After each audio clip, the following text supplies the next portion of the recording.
Call the Commissioners Court to order. Quorum is present. All legal notices have been posted and the court is duly called. Can I get a motion to adjourn the court for the October term? So moved. Second. A motion and a second.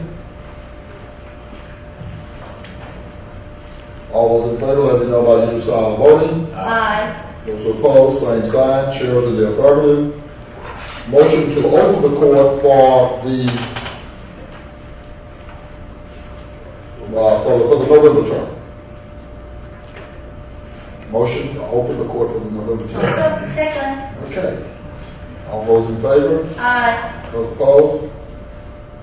Chairs in the affirmative. Bailiff, please open the court. All rise. The Dallas County Commissioners Court is now in session for the November 2018 Honorable Commissioner John Wally Price presiding. Please remain standing for the invocation. I guess the guest today is, I know who you are, I guess that must be the guest of Judge Jenkins. I know a lot about this gentleman and it makes it a little bit easier. Dr. Henry Masters was appointed the senior pastor of the St. Luke Community United Methodist Church in 2012. He holds a degree from Paul Quinn College, Perkins School of Theology, Eastern Tolson College, and he was ordained as an elder in the Methodist Church in 1972. He is a lifetime member of the NAACP. He is a Duke University Lilly Foundation Scholar, and he is married to the Reverend Diana Masters, and they have 3 children and 2 grandchildren. Dr. Masters, and he happens to be my pastor. We're glad to have you. Bless you. Morning. Let us pray. Lord, we thank you for another day lived above ground. The gift of life is so precious. To squander any part of it, both scandalous and sin. So forgive us when we do. We thank you for this country, this state, city, this county. But we have our imperfections and shortcomings, it is still the land of the free and the home of the brave. One manifestation of our freedom is the opportunity to vote in open and free elections, as many will be doing today. We pray that any barriers and obstructions to that voting, the crown jewel of our freedom, will be removed or overcome. Be with these in this court who make decisions, take action to safeguard our freedom. Give them wisdom, guidance, and courage. Indeed, as Francis of Assisi prayed, Lord, grant them the serenity to accept the things they cannot change, courage to change the things they can, and wisdom to know the difference. Though many of us call God in many different names, I offer this prayer in the name of the Father, the Son, and the Holy Spirit. Amen. Amen. Thank you, Dr. Welcome to this meeting of the Dallas County Commissioners Court. The agenda has been published and we will follow the agenda as said. First, we have 2 resolutions. The first resolution is from Commissioner John Cantrell. Commissioners, this is a resolution honoring Jerry Hinchman's retirement as Executive Vice President of the Department Association for Greater Dallas after 22 years, and I'll be presenting it as a special ceremony, and I'll move this approval. Second.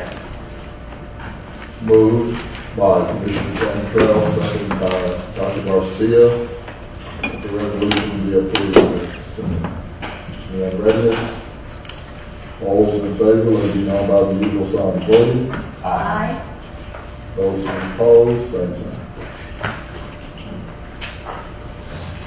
Second resolution will be presented by me, and therefore I'll ask Diane Boyd, and is she here? And the delegation is accompanying her. Please come forward.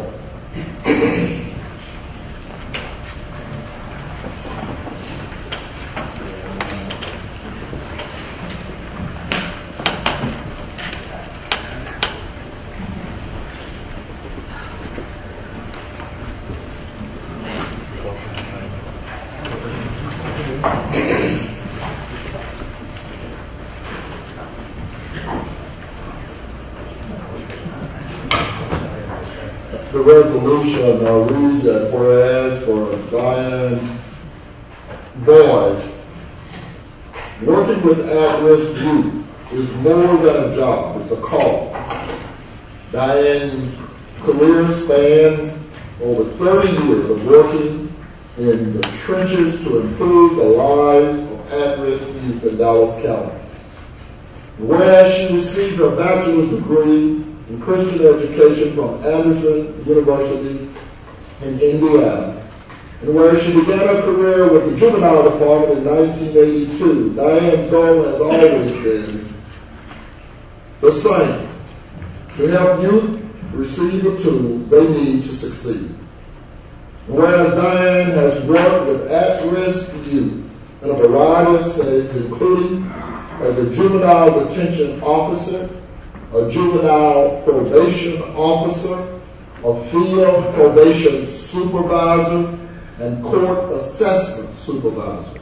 And whereas Diane currently serves as a specialty unit supervisor, where she oversees the mental health court, front-end diversion initiative, sex offender supervision program, and the special needs probation unit for the Dallas County Juvenile Department. And whereas, with Diane's guidance, advocacy, and unwavering dedication, over 1,300 youth and their families in her unit receive the tools and support they need to address their mental health concerns and remain out of the criminal justice system. And whereas Dallas County Commissioner's Court takes special note when an employee has given lifelong, distinguished, and faithful service to the citizens of Dallas County. And whereas Diane was awarded the Leiter Sam's Foundation Child Advocate Prism Award by the Mental Health America of Greater Dallas, this award recognizes long-term commitment to the quality of care and delivery of service to individuals with mental illness. And whereas this would not have been possible without the love and support of her family, her husband, Denara, son Trey, and daughter Deanne, and their grandson Cameron. Now therefore be it resolved that the Dallas County Commissioner's Court does hereby recognize, congratulate, and express heartfelt appreciation to Diane Boyd for 30 years of faithful service to the citizens of Dallas County, and congratulate her on receiving the PRISM Award by the Mental Health America of Greater Dallas. And I so move. Second. All those in favor? Motion carries. Thank you, Commissioner. As you can see by the support that is behind Diane and the department, she has been an outstanding advocate for juveniles and our families who have mental health needs. When we came and wanted to start a mental health court, there was no befitting person than Ms. Boyd. She has a passion and commitment and is a resounding leader in our department. So we just want to say thank you very much for all that she has done for our department. And she walks the walk. She is very committed. She does an outstanding job. Her department in the last audit did extremely well. So she's like the trifecta of the juvenile department. So thank you so much for acknowledging her 30 years and her recognition with the PRISM Award. Ms. Boyd. Of course, behind me is who does the work. These are all my staff members that work in the unit, and of course, none of that could be said without today. And I so appreciate them and Dr. Smith and my bosses that are back here, Mr. Edwards and Rudy. If I say his last name, I'll mess it up and make fun. And all of my bosses, I appreciate them so much over the years, and of course my wonderful staff. They do the work with these children, and I so appreciate you coming out of my work. Judge, the court, I want them to know that, of course, Dallas County has now created, as you know, mental illness court. And the restoring of competency of these young people is paramount. I don't think we realize the number of challenges that our young people have, thereby their families have. And I really appreciate this unit, this leadership, for kind of getting ahead of the curve. I think, Dr. Smith, we are the fifth court in the state with regards to mental illness for our young people. It's real gratifying to be able to see these young people restored to competency. It's unbelievable what they see once they come in there, and then a few months later, I think it's just unbelievable. So I just want to thank all of you for all of the energy that you invest in our young people. Thank you for your leadership. Thank you.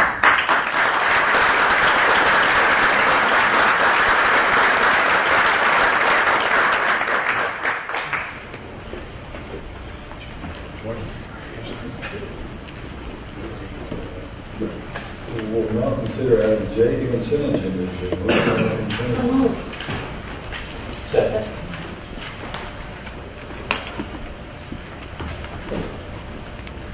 All right, we have a motion and a second.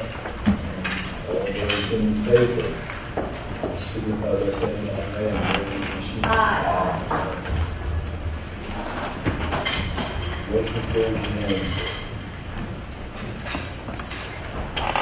Now consider for K1 through K24. Is there a motion on K1 through K24? So, second. All right, is there any? I want to discuss selfish. All right, let's have that. We have a motion and a second. Is there definition in a second? I believe the motion was from Commissioner. It's not. It's All Anna's, and it's here, and it's also right. All set. So we have a discussion starting with item 7. Mr. Price. Who's here from criminal justice? There's a few here, just discussion of death of family and out of town. Mr. Pugh. It's a little unfair to kind of probably put you in this position. I'm having a real problem with this Dallas County Competency Restoration Court. If we started in 2007, and you just heard the resolution, I'm trying to figure out why this court has not been certified, number one. Number two, in the document, it would have us believe that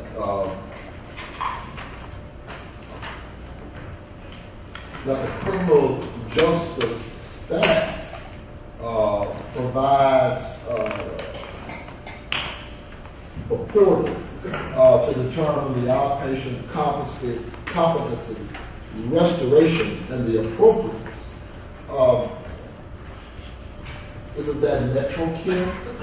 And again, I hate to spring this on you because I know this is not where you traditionally are, but that should be, that's Metro Care, and the OCR is usually done by Metro Care. That's number one.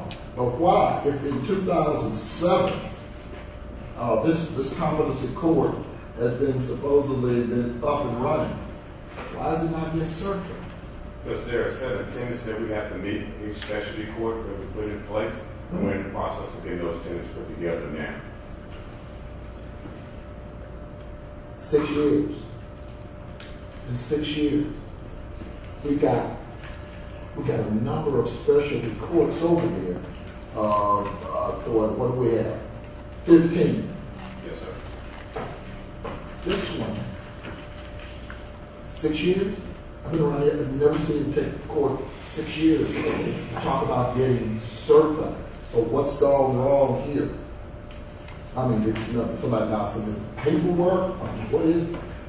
I'm trying to figure out, I know the Tacoma Red, What's gone wrong? Why has this court not met the criteria to be certified before now?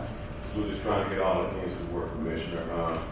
As you know, when you put a special court together, there's several different components, key components that you have to put together. And those key components is what we've been working with, like I say, with Metro Care and the other providers that are out there. Just trying to get everybody to work together. I'm not sure what was it, in stops it from happening before now, but I can dig with you on that. Some information on that. Well, I just find it peculiar that now we're here talking about, I guess, submitting the paperwork with regards to this court and getting it certified, and it should have been certified years ago. That it does not take 6 years. We have no court in our pipeline, especially court, that has taken any amount of time. Think about who's here from PD. Got anybody from PD? Yeah. Ms. Richardson? Yes. Somebody's got to explain. I read all of that, read it last week. I'm still not, I'm not convinced. What has taken us this long?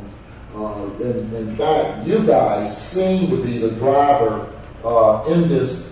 You got the competency PD in this court? We have an attorney that represents individuals that participate in the court.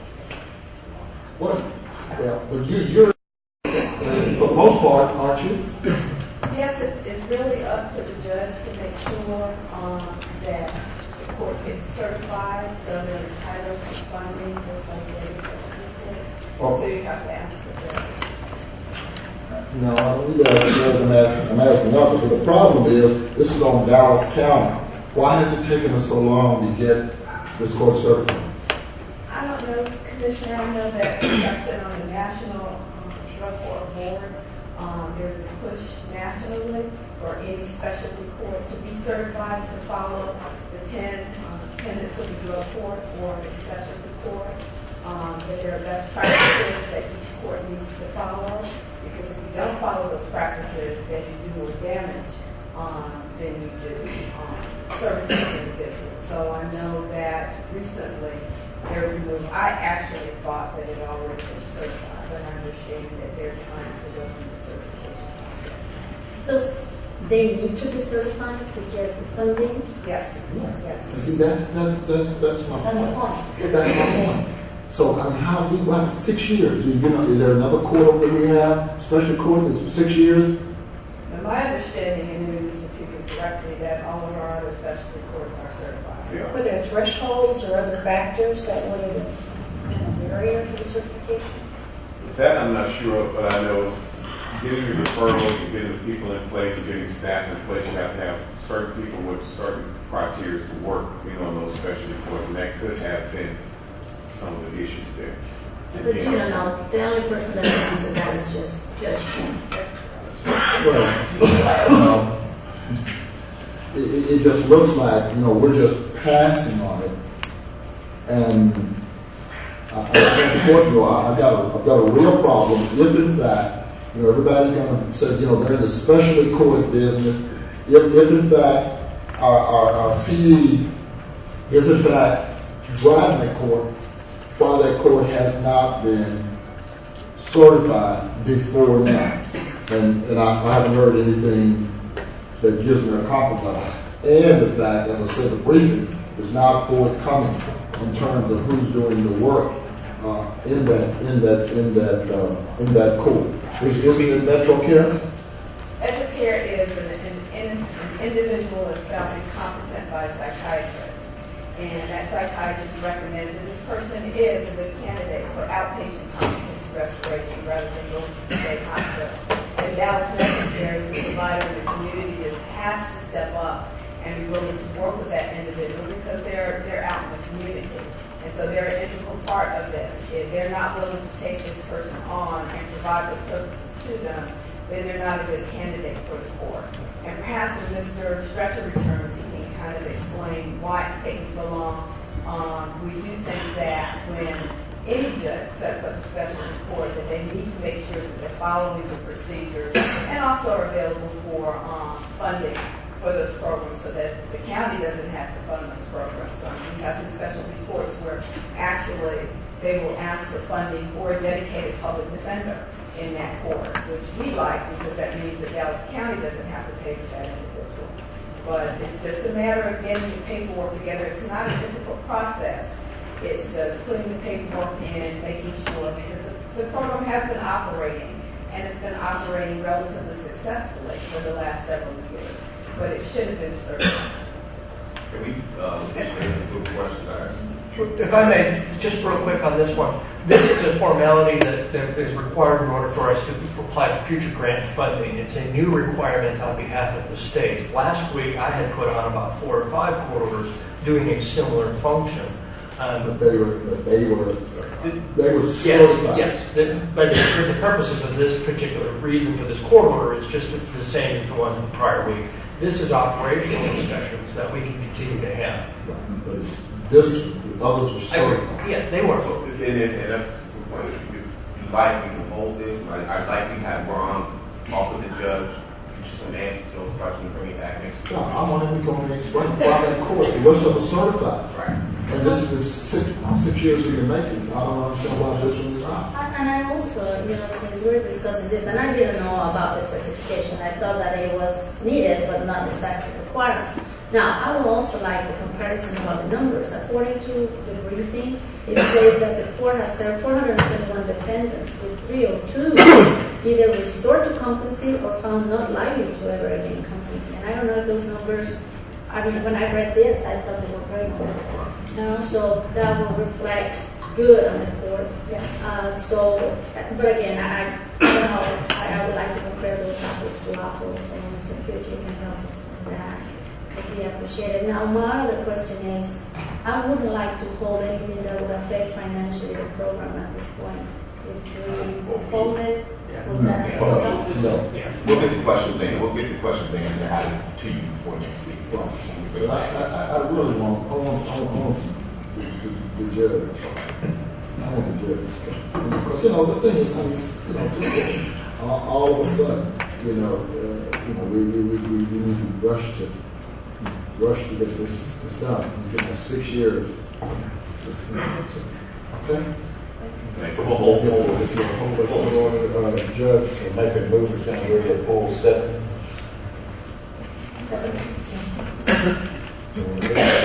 All right, so that's What they can do, they can explain.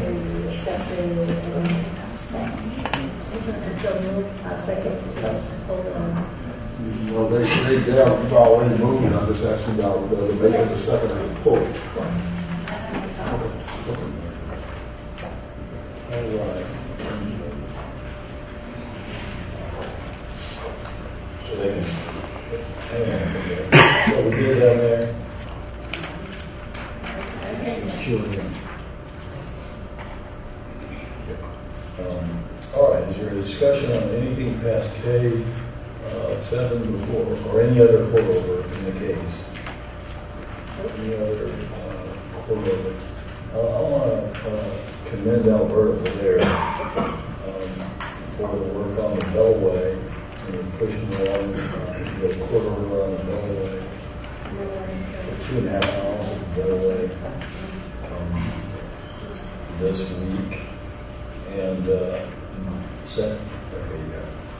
And that's an important project. There's 2 on the TxDOT list of important trail projects. And the Bellway, when it eventually concluded, will be an hour loop around our Dallas County, I believe, an hour loop around our Dallas County trails. Why don't you tell us a little bit about the Bellway project? Remember, Judge, this is the project in which we were able to get the enhancement grant. And so we're pushing out to try to get this one moving forward and get the design completed because we have to get this into construction sometime next year. And we're working hard with the city of Dallas to get that into construction. And we've been working really close with Rick Lusberg on making sure that we communicate with the Parks Department and move this project forward. So This is just a major connection to get into the full, and matter of fact, this full project goes through District 1 and District 2, and will be a major spine in completing the trail system throughout the city of Dallas. This side. Thank you. So thanks for your work on that. You're going to want to get that yay, nay, and because things on the Supreme Court. There you go. All right. Any further discussion on the court order? The court order is K1 through 24. Now I'll call the question. K1 through 24, excluding 7. All those in favor signify by saying and marking yay. Aye. Any opposed? Hearing none, the order passes unanimously. We'll now consider item L. It's a time-sensitive court order. And is there a motion or second? I had a quick question on that. What is remobilization? Out of curiosity, what's remobilization? What is that? Is that like the change in sequencing, or what's that? On this particular item right here, this was remobilization. This was due to delay claims and issues on the project. So. I hadn't heard the phrase before. Okay, well, it's a great project and great job. All right, any discussion on time-sensitive court order? Hearing none, please mark your screen and signify by saying aye. Aye. Any opposed? Hearing none, motion carries unanimously. We'll now consider our briefing session, which consists of items to be considered in the subsequent session. Mr. Knight will lead us to our briefing session. Sure. Item M, first item is auditor. Number 1, certified federal forfeiture documents for audit district attorney forfeiture, sheriff federal asset sharing, and council precincts 1 through 4 forfeiture. Item 2, formally accept the completed audits for Chapter 59 filings for sheriff and council precincts 1 through 5. Item 3 of the budget. Before you go to the auditor, Ms. Porter, on behalf of the Dallas County Juvenile Board, I want to thank your first assistant for his presentation before the board. He came and presented, and very pleased. He had helped us kind of migrate through that. And he did a yeoman's job. He was called on, I think, kind of extemporaneously. I think that there was some expectations from the board that we were going to be able to lead that discussion. Regardless of all the questions we had, he did a fantastic job. So I just wanted you to know and acknowledge his presence and presentation. Yes, pursuing further questions or comments. Thank you. Item 3, authorize a cooperative reimbursement contract for state agencies and local governments, local initiative project with the Texas Commission on Environmental Quality. Item 4, authorize the creation of an escrow account to hold donations to and used by the Dallas County Child Welfare Board. Item 5, court administration. I'd like to hold that and come back to that one in a moment.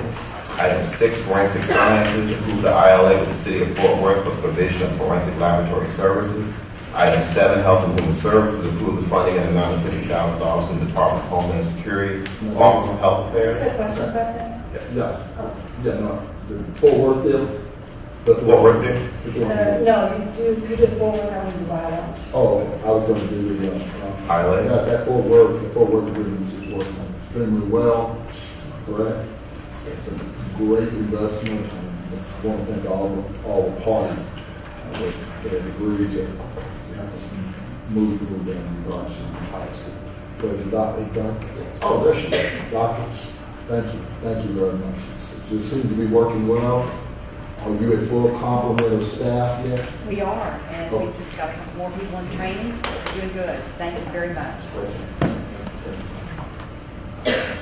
Doctor, you have a question? On the WildWatch, there's been obviously a lot of attention on a variety of events going on, I guess. And I was wondering how we can plan, or do you have, what are the plans for the $50,000 that will be coming out of that grant? Well, first of all, on BioWatch, several years ago, Dallas County was the first health department in the nation to receive a BioWatch grant.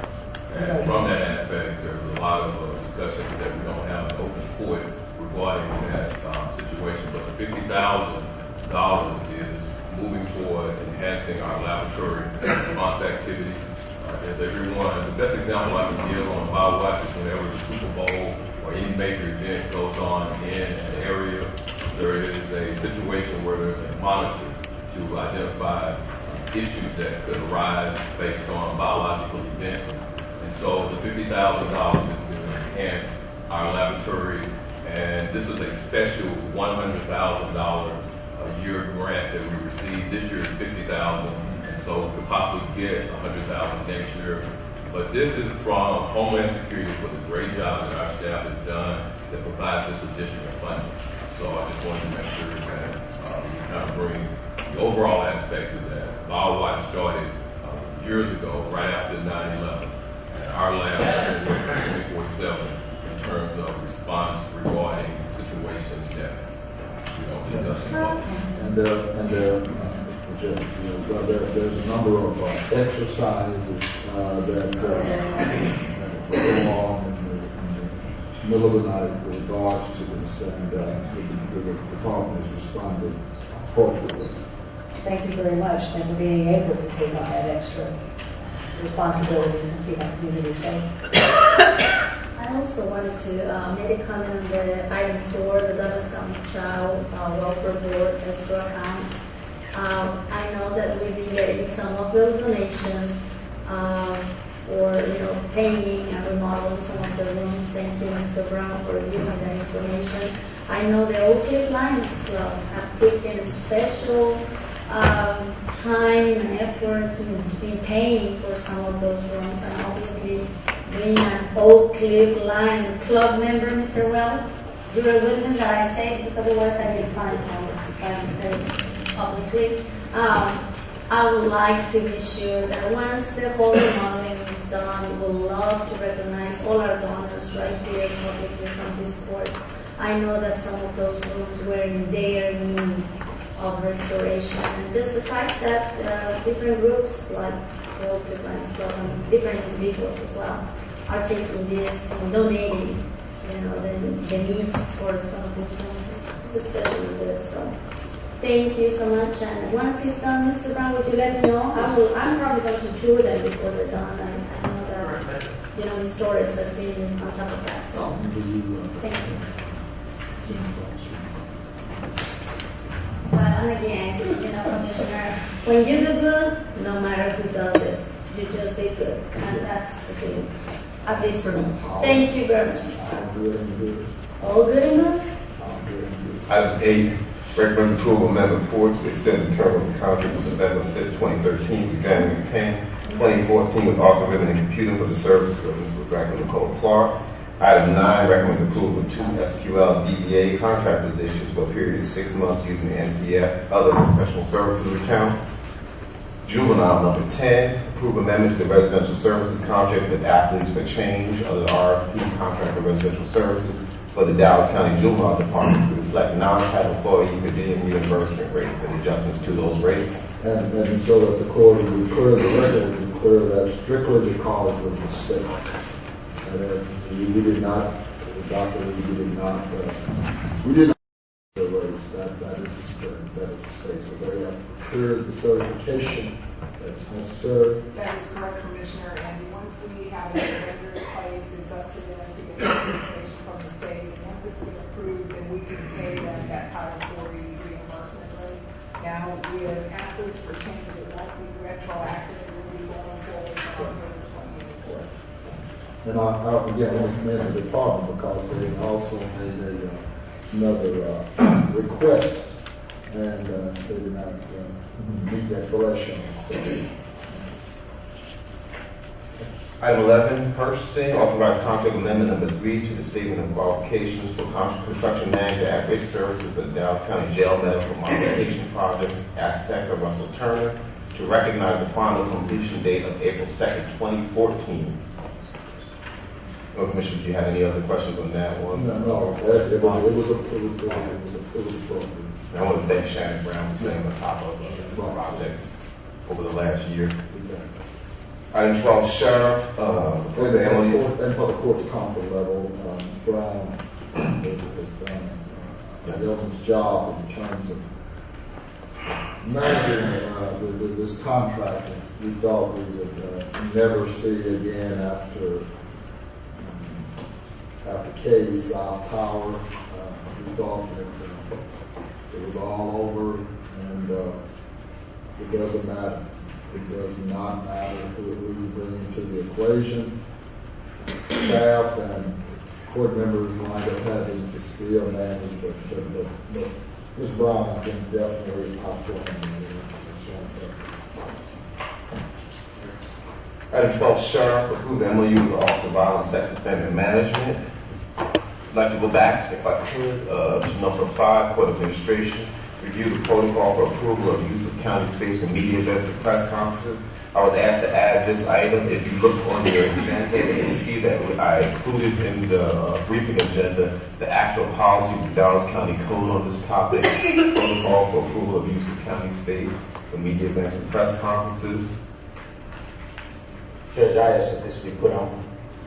Apparently, the Secretary of State requested to do a press conference here at Dallas County, and was given approval, and then that approval was withdrawn. So we basically, in Dallas County, snubbed the top election official in the state of Texas. I'm just trying to figure out where our policy went wrong. The email chain that I looked at, basically, from what I can see, policy was followed.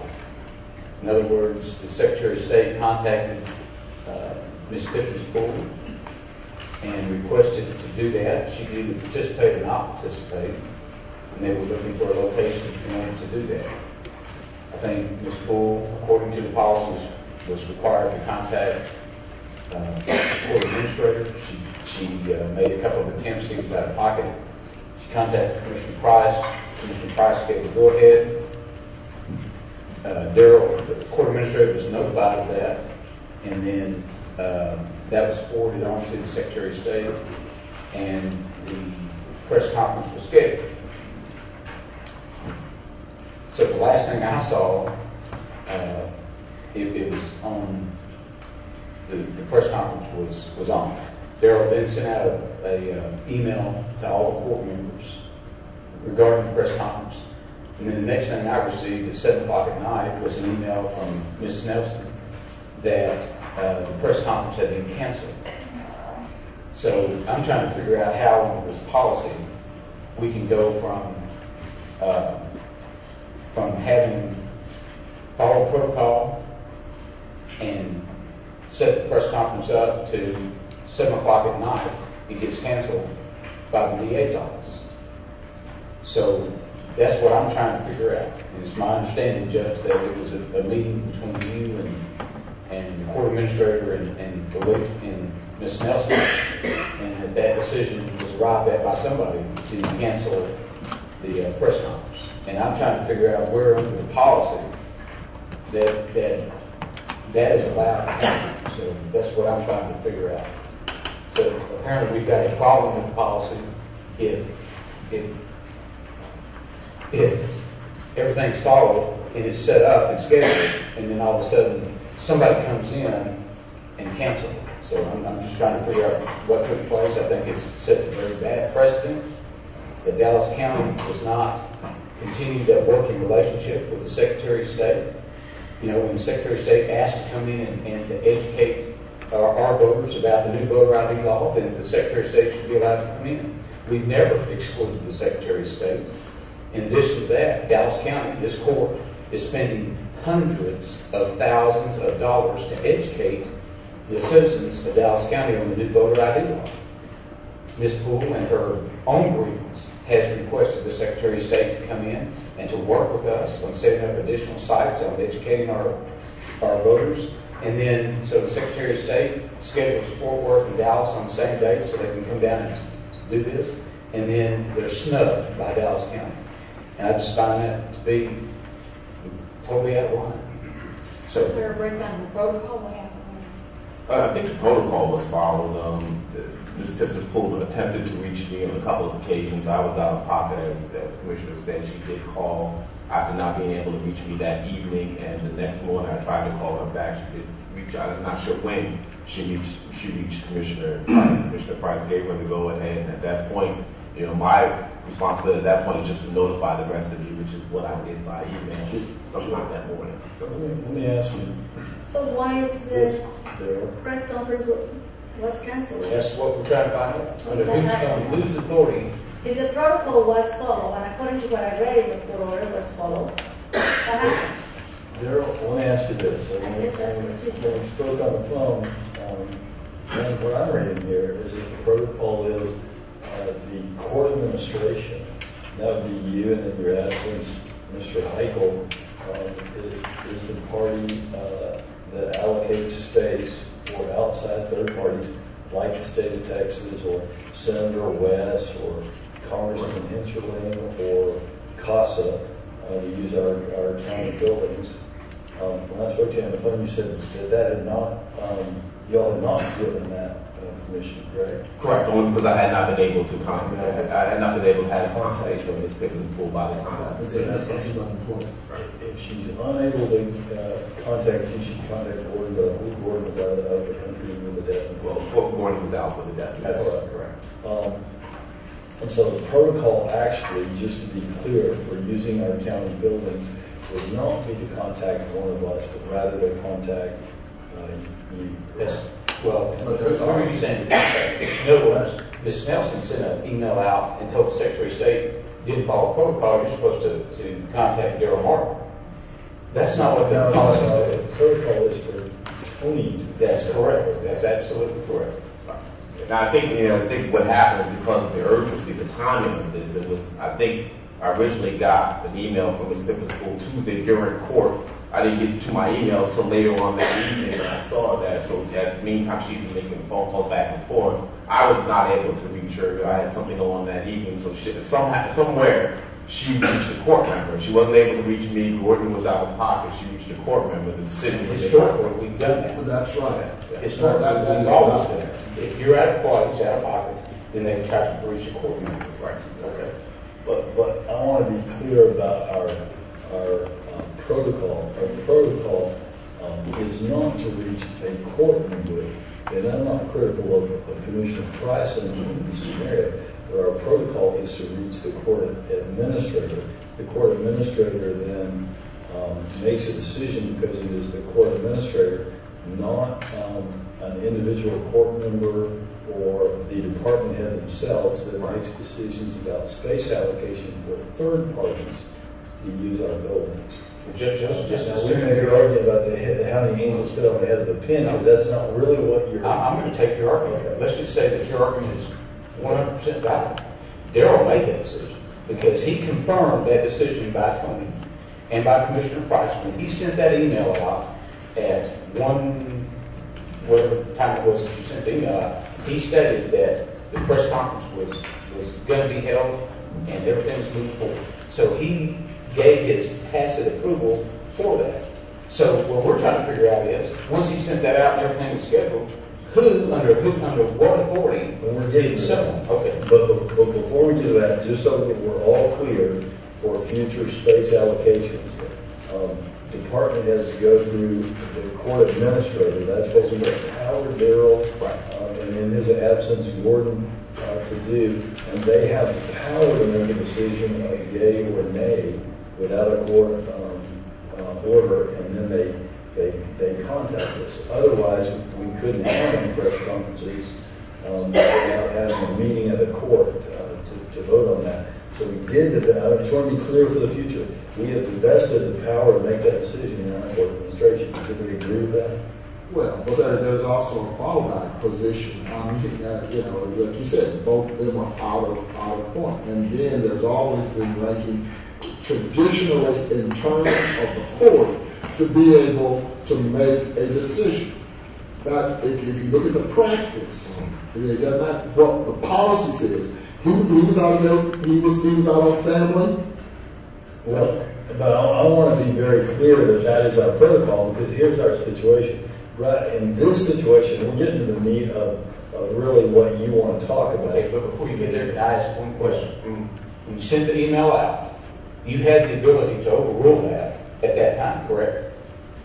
Yes, but let me just say, well, one of the things I always do is I process the request, because if the request is going to interfere with business, any type of business that's going on, or if it's going to be somewhat controversial, I will generally run it by one of you guys if you're available and say, you know, this is what's happening, and I'm going to make it But since that had already been run by my court member, right, you've processed it. Before you sent that email out, in your mind, you had processed it. Correct. And that press conference was set up, the space was allocated. Correct. And then my email went out saying, all right, so that's right. All right. So in this situation, what we have is the department head did not wait for Daryl to give a response from Daryl, and we had this situation occur. We'll get into the situation in just a moment, but and this touches upon the situation. By not following, by not allowing Daryl to actually make the original decision, and putting him in a position where he feels that it is his job to send out an email that says something is already completed, we get into a situation that I want for us to be able to avoid in the future. And this is a great example of that situation. We are currently engaged in a lawsuit with the state of Texas. The county of Dallas, on a 4-1 supermajority, has sued the state of Texas over the voter ID laws. The agent for the other side of that lawsuit has requested to have a press conference and have available for questioning that can be later used as admissions by party opponent or statements against interest, or to limit testimony at a future time, our employees. I would suspect, in hindsight, perhaps we would not let this court might vote to do that, to allow the opposite side of a lawsuit to have a joint press conference with people who we know the state will oppose at a later time. But I want to make it clear that the request goes through Daryl, because I'm confident that the Secretary of State calls tomorrow and asks for Ms. Pippin's pool and her employees, who they will later depose, to come to a press conference, and they decide to call Commissioner Cantrell. The answer will be yes, we'll come to your press conference and answer questions from your reporter pool. The answer from me would be no, I will not subject you to that. But you're more than welcome to make your statements about the voter ID law anywhere in Dallas County.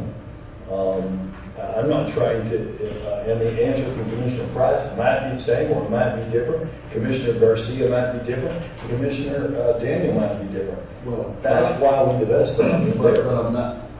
The request was, first of all, did not utilize one of the buildings. It was, I told them they tried first to do it at HHS. It was not accommodated. I said, you can use the plaza in front of the Red Court. And I think she will tell you, I instruct her, you are not to participate. Is that correct? I told her she was not to participate in. All he requested was space. And we, you know, and as the chief election officer, all I'm saying is we could not stop the millions of dollars we get in Dallas County from the state. And I got you, Jerry. But I mean, I'm not clueless enough to know that we're not engaged in a lawsuit with them. So I just said, provide them the space. Period. That was it. Well, but then when the request went out, it was actually to utilize space within Health and Human Services where elections is housed. Exactly. The 6th floor, are you saying Yeah, they're on the 16th. Tony does not have the space there. So it was set up, I think, in Yeah, offices on the Zach's, 16th. in Zach's office, Zach's conference room. It wasn't where the elections department, but you know, and this right here is the exact reason why it's dangerous to be involved in the lawsuit. But I won't go down that route. Let's just take where we're at. The Secretary of State, when they go around the state, they go to that election official in that county and they give them the opportunity to either participate or not participate in that press conference. So that was totally Tony's call on that, whether or not she wanted to participate or not, or have Robert participate. So that's not the issue. The issue is this. I don't see the same thing happening. Matter of fact, the Secretary of State has just requested for space allocation again to bring out the DPS mobile units and do all that. We haven't declined any of that. Nor did we do that on space allocation, the protocol turned down when they came in before. Because we're out there asking to do that. By the same token, we've been asking the Secretary of State to come here and educate our voters. No, Commissioner, let's be clear. Okay. We did not ask the Secretary of State or the state of Texas to pass a suppressive voter ID law. That wasn't what I said. Disenfranchise African American. You're the ones out there saying we have 220,000 people in Dallas County, and then the Secretary of State tries to come into Dallas County and educate those 220,000 people, and you say, no! No, I did not say that. What you said. What the district attorney, Mr. Martin, and I say is you are welcome to educate the voters and to get across your position that every person in Dallas County is able to vote, and all of the stuff they're saying, what I've heard Greg Abbott saying on last night, no one will be turned away from the polls, asterisks, you can vote provisionally. Provisionally means it don't count. And they're welcome to come to Dallas County and push out their message that this doesn't have an effect and everyone's able to vote. But ask yourself this, how many 92-year-old men who haven't been the majority leader of the Congress are going to go and ask for an ID, find out that their adjunct professor ID at TCU and their expired driver's license isn't good enough, and then they're going to have their driver take them home to go get their birth certificate so they can go back and get an ID. What is left out of what the Secretary of State is walking around in this lawsuit tour, which has nothing to do with helping people get the right to vote, is they're going around and they're pushing a message, and that message is everybody who wants to vote is able to vote, and there's no problem with this law. But the fact is that leaves out all the people who are staying at home because they don't have the ID, they don't have the stuff that is necessary. And we made a decision, a joint decision, the district attorney, who is charged by the Constitution and by this court to represent us, me as the highest elected official in this county, and Darrell Martin as your court administrator, that we were not going to be a part of a press conference that pushed the false narrative that this voter ID law does not suppress the right to vote of African American, Latino, and increasingly we're finding out female voters. So that's the decision that was made. So the decision you made was to violate the First Amendment right of the Secretary of State bill to come in and get his side of the story. No, in other words, you're espousing your side of the story right here, and you're not going to allow the Secretary of State to come in and do this. This isn't political, Judge. No, this isn't political. Can we go back to the You make original? everything Three of us spouses side You of the make story. everything political, Judge. This shouldn't be political. Can we go back to the You're the ones original making it question? No, I'm not making it political. We have a policy. The policy was followed, and then you came in a closed-door meeting and changed that policy. No, we Changed that decision on we the didn't policy. change the policy. Sure you did. You changed the decision on the policy. Mike, you're a lawyer. We're not going to have. You're all about transparency, and you have no transparency as to how that decision was made. That's all I'm trying to get to. We had a decision made by the court administrator and by a court member. Then you changed it. Mike, I think it's pretty transparent. I think I just told you exactly what happened. And Was that in a closed-door meeting? It was on the telephone, man.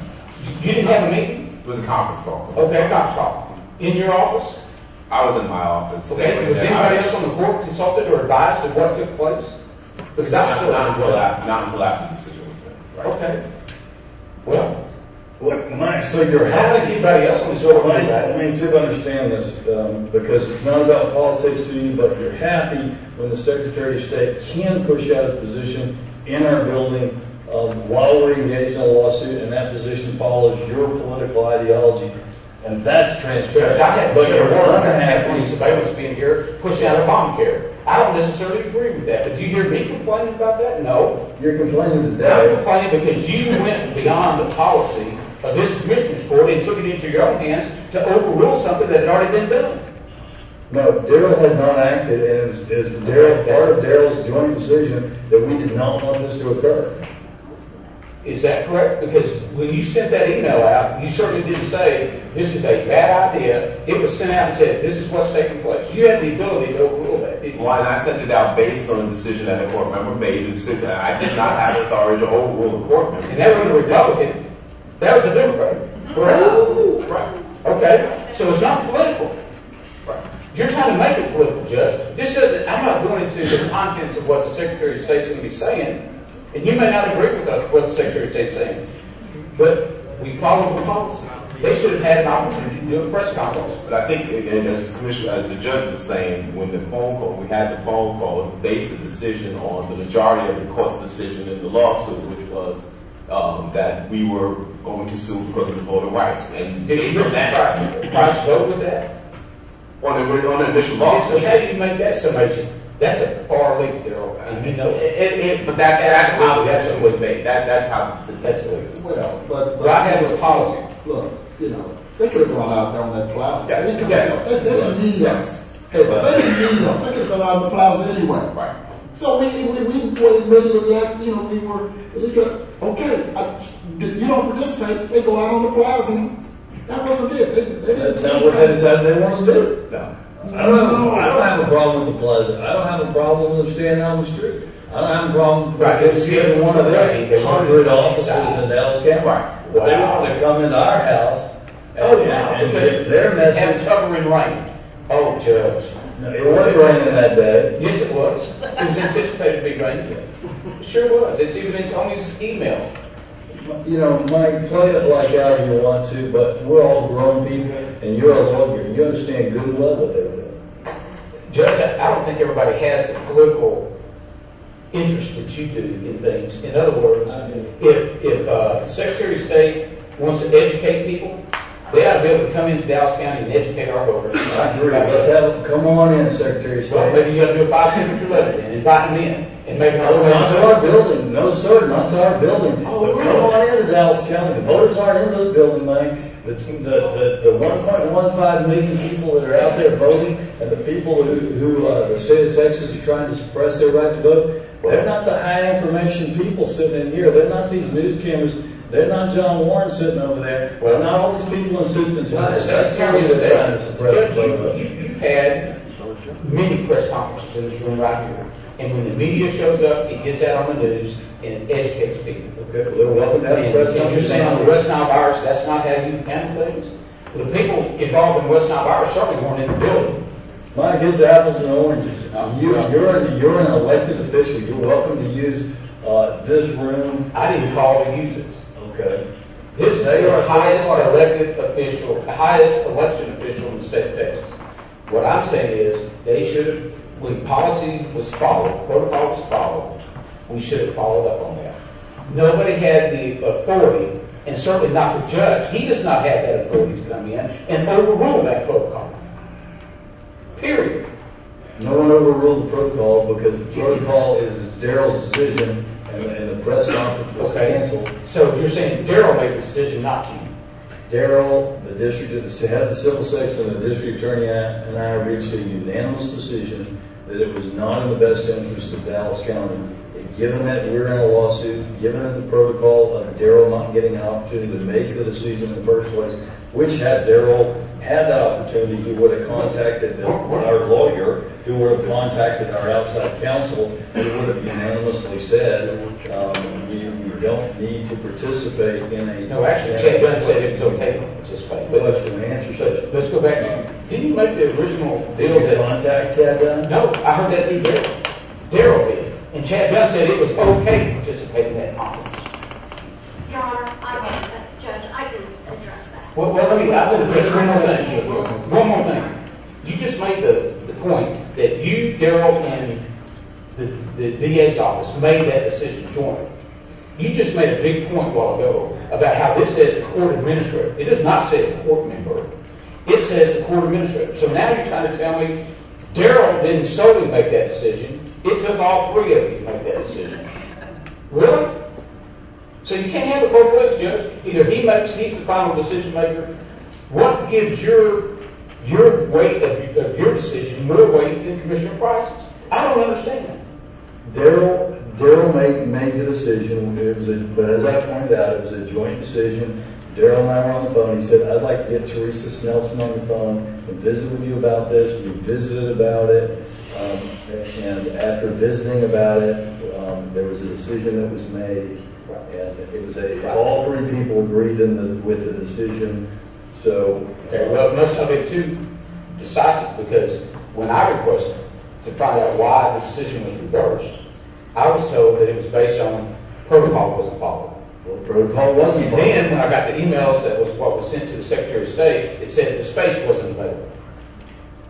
Well, anything mentioned about protocol. So,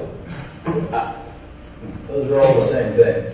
He's in charge of allocating the space. Same thing, Judge. He made the decision not to allocate the space, so the space was not available. He made that decision in consultation with myself and with Teresa Snelson. And all this can be avoided if department heads will contact Mr. Martin. And we need third parties to understand. We need a reasonable amount of time for Mr. Martin and his staff to consult with others and be able to do their job, and particularly if you're on the opposite side of the lawsuit from the county, to have the opportunity to discuss this with his lawyers, with the county's lawyers, so he can get back to you in a timely fashion. Here, the third-party Secretary of State, who knew we had an election day years in advance, made an urgent request on a short time fuse with a sense of urgency to a department head, and the department head was not able to get back an answer to her satisfaction quickly enough from court administration. All that can be avoided if our department heads and the court understands Mr. Martin needs a reasonable amount of time to do his job. An urgency, it's kind of like that ad that you've probably seen in stores. An urgency on your part does not create an emergency on my part. If the opposite side of the lawsuit wants to have a press conference and have agents of Dallas County participate in it, I think it's reasonable to give Mr. Martin a few days to look at that, or at least a few hours. That didn't happen here. They still had their press conference. I saw them on TV. They were still saying the same things they would have said had they said it in our building. They just didn't have the imprimatur of agreement and the exhibit for their lawsuit of having Tony Piffin's School and other election officials stand behind them while they say that the voter ID laws are not causing any problem for the people of Dallas County. It's all you missed out on. It would have been a good picture, but that's all I've been there to start with, Judge, but I'm not you at the press conference, but let me say this. As a member of the election board, and what has taken place here in Dallas County historically,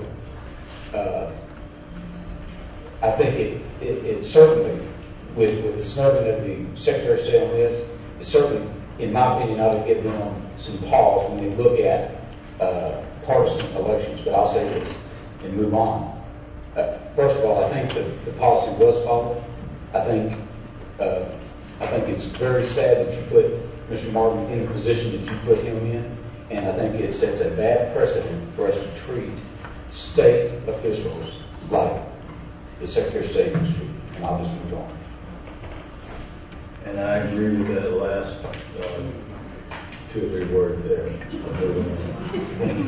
Any other comments about this? I do have a couple of bring-ups before we get to our speakers.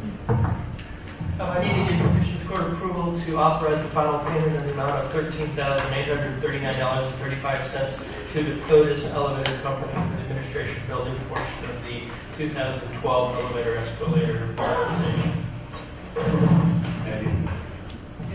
And before before we move on, I don't know if Dr. Daniel wants to talk a little bit about the pictures you see out in the lobby. Thank you very much for that opportunity to read on it. Dallas County and the city of Dallas obviously are in a time period that is noteworthy and has a certain amount of sensitivity, but it also is relevant to who we are and how we do business here. Kind of as a little bit of a background, within the prison system that we have in Dallas County, there are a number of programs that are offered to the inmates as a means of furthering their abilities and interests, and one of those is an art program. So what a member of my staff, Michelle Nov, I think is here, who had been one of those teachers in the jail system in Dallas County, combined a respect for where we are in history with the 50th anniversary of the last visit of President Kennedy with the skills and talents of the inmates in our jails. And if you go along the walls on both sides of this room, you will see works of art of the inmates that combines quotations from President Kennedy with replication of the artist's work of that time period.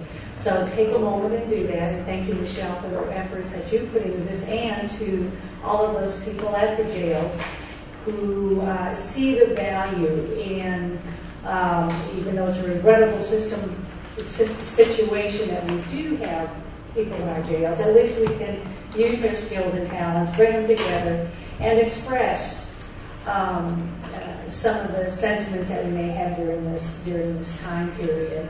So thank you very much for that note, and to just take a look at what you see there and recognize that Dallas County and the work that we do a lot of very serious work in public safety and public health and a variety of other issues, but there are also a number of ways that we can work to bring together all of the good things within the county. So take a look at the artwork and enjoy. That is a great way, Commissioner. I want to commend you and the staff and know Ms. Love's work in the past, because they did the first salary donation function that I did. It was some of the gentlemen, the one that did that tree. We always have a tree, and it's in my office. And you're right, they do a fantastic job, and I want to commend you and your office for doing that, because it feels good in the building to see something different that is not sometimes outdated. And with that being said, it's just great, the group of volunteers, the group that work within the jail, like the Savannah, did a great job, the sheriff and Yolanda Lara, who, administrating a lot of those programs. So congratulations to you again. And closing in another note about public health, I also read the Dallas County Health and Human Services notes that Mr. Thompson sent us, and one of the things that I was pleasantly surprised to see was just a small note with a picture, Mr. Thompson, but I know that building is one of the most utilized buildings, since we don't have enough parking and enough meeting rooms around here. We did go to the Health and Human Services building. The room now, 427, provides a lactation room. And my question was, Mr. Thompson, is it only for employees at the building, or is it for anyone in the building? It's for any resident as well as employees can utilize that space to work collaboratively with Dr. Cornell, workers in our building, and so it's a collaboration to ensure residents that they come into Dallas County Health and Human Services will have a secure and confidential place to work. And I think that's a great idea, regardless of how you feel about breastfeeding in public. That is fantastic move forward. So congratulations again, Mr. Thompson, and to everybody that makes Dallas County a better place to serve our citizens. So thank you. Thank you, Judge. Thank you. That concludes the evening, Judge. You have 2 speakers listed. All right, we have 2 speakers that will be available. Please do the roll call for our colleagues.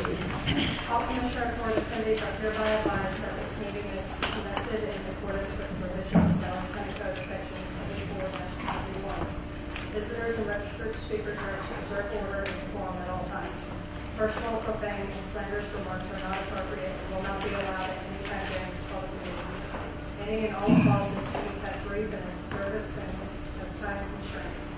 Instructed visitors and/or registered speakers may be removed and are subject to penalties provided in the state of Texas Penal Code sections 38.13, 4201, and 4205. Registered individual speakers are limited to a maximum of 3 minutes, and maximum discussion on any one topic is limited to 30 minutes. All right, and first speaker today is Mr. Richard Sheridan. Mr. Sheridan, if you could please state your name and your address for the record, please. Yes, thank you, Judge. My name is Richard Sheridan. I live at 11661 7th Road in Dallas, Texas. I'm going to speak about the 50th JFK Memorial events and what I believe to be major constitutional violations relative to these events. The historic 50th anniversary of the assassination of President John Fitzgerald Kennedy is just 17 days away, and our mayor, city council, and some city leaders continue to conduct censored, unconstitutional events. Last Thursday, October 31st, I filed an ethical complaint versus Mayor Rollins for our city's unethical and disgraceful conduct during this major international event. A concise summary of the complaint, right from the civilian, Mr. Sheridan, if you could limit your remarks. I think you used the word disgraceful and unethical, and that goes back to the decision maker. So I understand you disagree with some decisions that were made regarding this. If you could do that without violating our policy of name calling or please continue. I will do the best I can, but I'd like to submit to you a copy of the ethics complaint filed with the city code. Certainly free to do so. Yes, sir. Why am I before you here today, Judge? I think hearing and seeing Robert F. Kennedy Jr. at the Windspear in January, being in the 1% of the population that have heard about it, influenced me. I think meeting Robert Grogan, well-known JFK author and advisor to Oliver Stone, in Dealey Plaza, and finding out he was ticketed at least 80 times and arrested once for expressing his First Amendment right to free speech influenced me here today.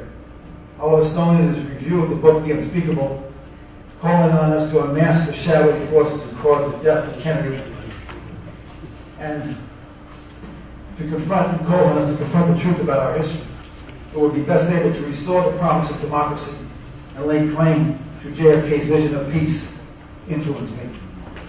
As then, and as it still is today, a Democratic president was pushed to go to war by fascist, political term, Republicans.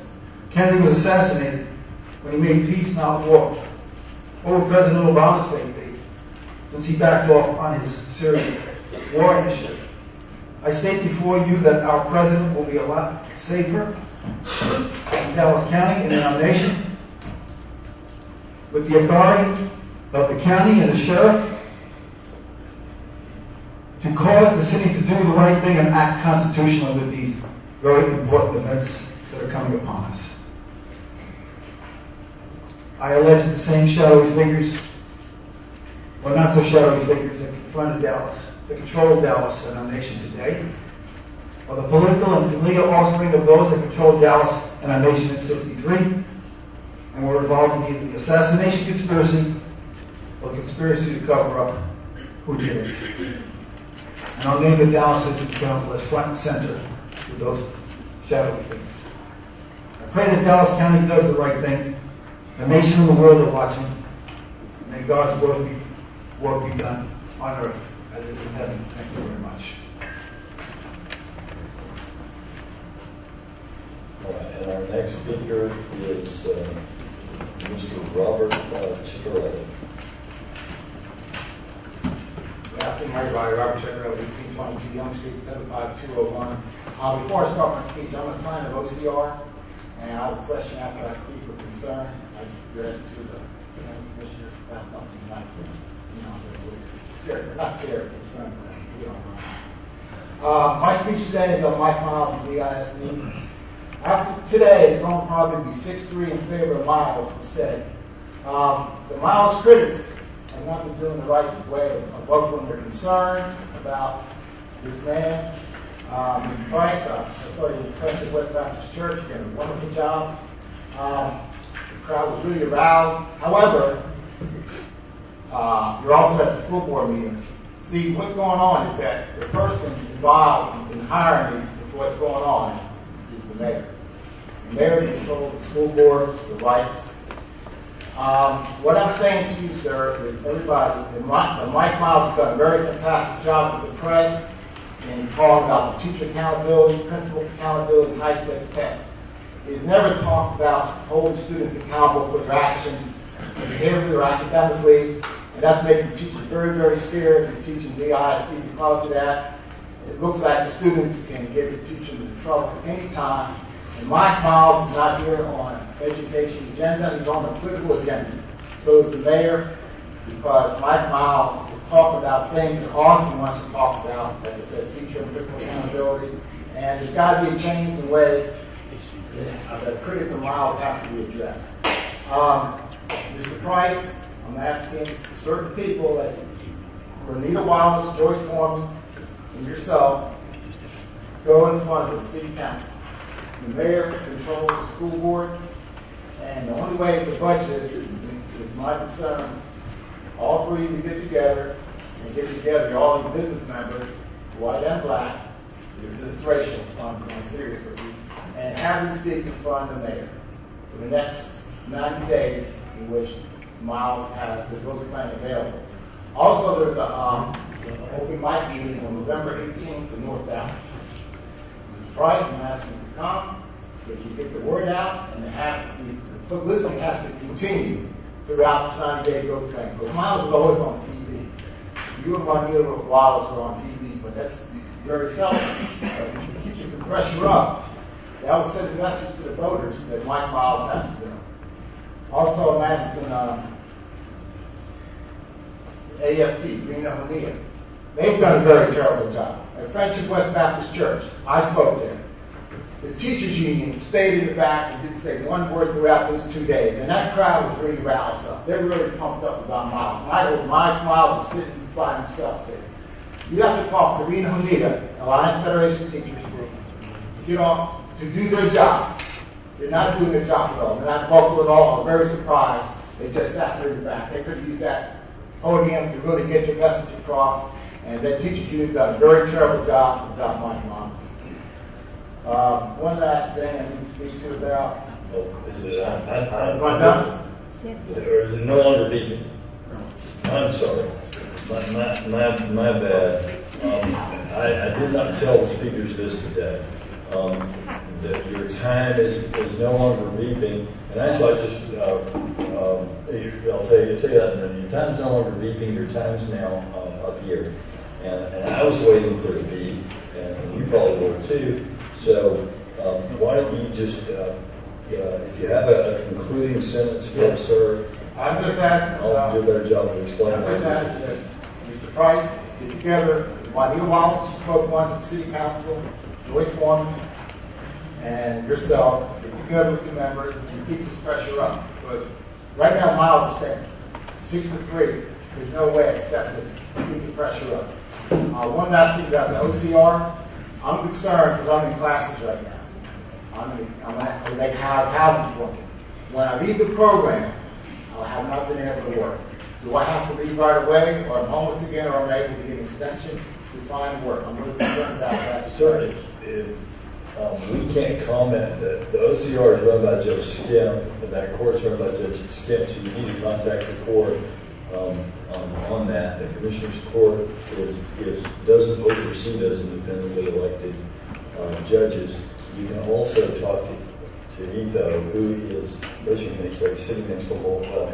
He can raise his hand about your concerns on that. Thank you. Thank you. Mr. Price and Captain. Thank you very much.